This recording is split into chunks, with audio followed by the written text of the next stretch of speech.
প্রশ্ন করা হয়, বলেন তো ইয়ামেলের্নো মার্টিনেজ কত টাকার মালিক? আপনার উত্তরে হয়তো মিলিনিয়ার ছাড়া আর কিছুই খুঁজে পাবেন না, কিন্তু আপনি শুনলে অবাক হবেন এমন একটা সময় মার্টিনেজের ছিল যে একবেলা না খেয়েও থাকতে হতো। হ্যাঁ দর্শক, বলছিলাম তিনটি কাপ জয়ী আর্জেন্টিনা গোলরক্ষক এমি মার্টিনেজের কথা। মার্টিনেজ এক সাক্ষাৎকারে বলেন, আমি তো সোনার চামচ মুখে দিয়ে বড় হয়নি, আমার বাবাকে আমি দেখেছি অনেক বিল পরিশোধ না করতে পারায় চোখের পানি অঝরে ঝরেছে।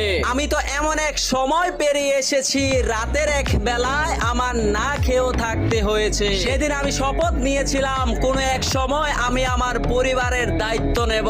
আজ সে মার্টিনেজের ভরসার হাত ধরে আলবেসিলিস্তারা তিনবারের চ্যাম্পিয়ন। তাই আপনাকেও বলতে চাই, লক্ষ্য যদি সঠিক হয় কঠিন পরিশ্রমেও আনবে জয়। ভিডিওটি ভালো লাগলে সাবস্ক্রাইব করে সাথে থাকুন।